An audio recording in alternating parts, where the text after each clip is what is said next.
There were children and families that we weren't serving really well, and that became pretty evident through a lot of the work that DESE does and the reviews and the assessments. And we've worked hard to have a turnaround effort, not just in one school, but really a system-wide turnaround effort.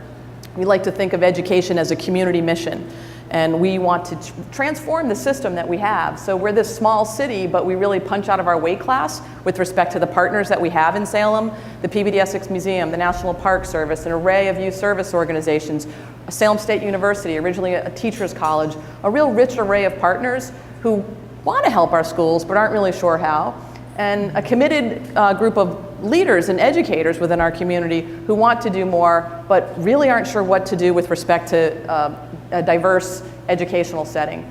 Fast forward to today, we've got new leadership that I think has both the technical know-how, the experience, can capture hearts and minds. We brought some partners in to help us really think about what our goal is for education. And frankly, rather than getting caught up in DESE's level 1, 2, 3, or 4, we want to reframe how we think about educating all children in Salem and making sure that they have the support systems around them, not as a community school model, but as a community model. So for us, we've expanded learning time in 4 of our schools. Kids get free breakfast and lunch. We've brought in City Connects across our entire district to really help us think about the broad array of wraparound services that we need in our community. How do we make sure we're all speaking the same language and we're worried about that 80% of waking hours when kids aren't in school, as much as we're worrying about the time that we have them between our doors from 8 and 3. We survey our members every year, and actually we were pleasantly surprised that over 90% of our respondents actually wanted to double down and build their advocacy capacity. So what we heard overwhelmingly was a deep interest actually in continuing to develop skills to do advocacy. And it was in part for that reason that we brought folks together in September and got to watch, just in a day, which is not enough, but is a start, folks go from being, learning about how to tell an impact story, how to talk about what your work does and what its impact is, and how to talk about your evidence in a way that's compelling to your audience. In September, the specific audience we had in mind were Hill offices, both on the appropriation side and some of the authorizers. But it was a skill set that applies across domains, and it was wonderful to learn together and see just in a couple of hours how much storytelling sharpened and got sharper, and people were learning from one another, and it was just a lovely thing to see. And so I just would offer that as a kind of reflection on leadership development, and also I think a little bit about the dynamic in the room about how folks are thinking about how to allocate their resources.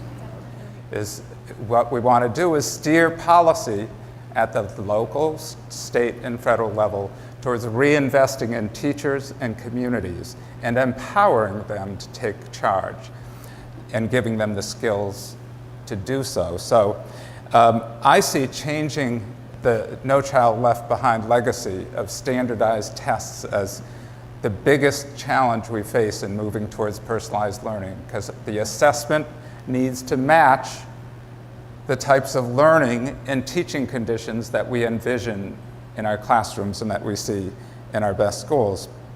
Now, and just to underscore, it was Sarah who introduced us to 5 characteristics of deeper learning. So in case you've forgotten, I'll tell you them.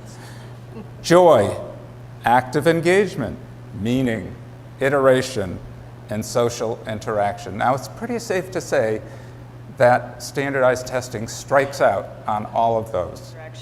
Part of our work has really placed our investments in local municipalities, given the chaotic nature of the national landscape right now, and the idea being that we can work with cities through local leadership to create proof points of systems that are integrating supports for kids. We happen to be looking pretty carefully at chronic absenteeism as one of the metrics that can reveal the myriad of needs for kids. But we've really invested in thinking about how local work can then bubble up to hopefully influence the national conversation. Whatever we can do through policy, through philanthropy, to provide time for practitioners at all levels to think, plan, and implement, in my opinion, is the best investment that we can be making. We always have to work at making it great now, but also what's next. You always have to have great and next in the same moment.